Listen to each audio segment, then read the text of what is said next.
ಇವತ್ತು ಗಾಡಿ ಸರ್ವಿಸ್ ಬಿಡೋಣ ಅಂತ ಗಾಡಿ ಕೀ ತಗೊಂಡು ಕೆಳಗಡೆ ಗಾಡಿ ತಗೊಂಡು ಸೀದಾ ಸರ್ವಿಸ್ ಸೆಂಟರ್ ಹೋದೆ. ಅಲ್ಲಿ ಅವ್ರು ಗಾಡಿ ಎಂಟ್ರಿ ಮಾಡ್ಕೊಂಡ್ರು. ಇದು ಗಾಡಿಗೆ ಫಸ್ಟ್ ಸರ್ವಿಸ್ ಆಗಿತ್ತು. ಅದಕ್ಕೆ 500 rupees ಮಾತ್ರ ಬಿಲ್ ಹಾಕಿದ್ರು.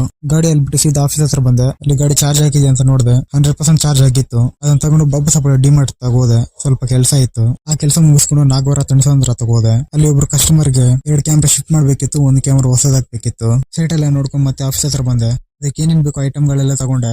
ಎಲೆಕ್ಟ್ರಿಕ್ ಶಾಪ್ ಅಲ್ಲಿ ಪೈಪಿಂಗ್ ಎಲ್ಲ ತಗೊಂಡು ಹೋದೆ. ಸೀದಾ ಸೈಟ್ ಹತ್ರ ಹೋದೆ. ಫಸ್ಟ್ ಹೊಸ ಕ್ಯಾಮ್ರಾ ಇನ್ಸ್ಟಾಲೇಷನ್ ಮಾಡಿದೆ. ಮಿಕ್ಕಿದ 2 ಶಿಫ್ಟಿಂಗ್ ಮಾಡ್ಕೊಂಡು ಹಂಗೆ ಸ್ವಲ್ಪ ಮಾನಿಟರ್ ಅಲ್ಲಿ ಕಾನ್ಫಿಗರೇಷನ್ ಮಾಡ್ಕೊಂಡು ಕ್ಯಾಮ್ರಾ ಎಲ್ಲ ನೀಟಾಗಿ ಅಲೈನ್ ಮಾಡಿದೆ. ಅಷ್ಟೇ ಕೆಲಸ ಮುಗೀತು.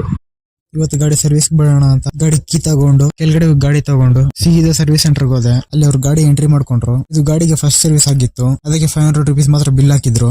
ಗಾಡಿ ಅಲ್ಲಿ ಬಿಟ್ಟು ಸೀದಾ ಆಫೀಸ್ ಹತ್ರ ಬಂದೆ. ಅಲ್ಲಿ ಗಾಡಿ ಚಾರ್ಜ್ ಹಾಕಿದೆ ಅಂತ ನೋಡಿದೆ. 100% ಚಾರ್ಜ್ ಆಗಿತ್ತು. ಅದನ್ನ ತಗೊಂಡು ಬಾಬು ಸಪ್ಪ ಡಿಮಾರ್ಟ್ ತಗೋದೆ. ಸ್ವಲ್ಪ ಕೆಲಸ ಇತ್ತು. ಆ ಕೆಲಸ ಮುಗಿಸ್ಕೊಂಡು ನಾಗವರ ತಣಿಸಂದ್ರ ತಗೋದೆ.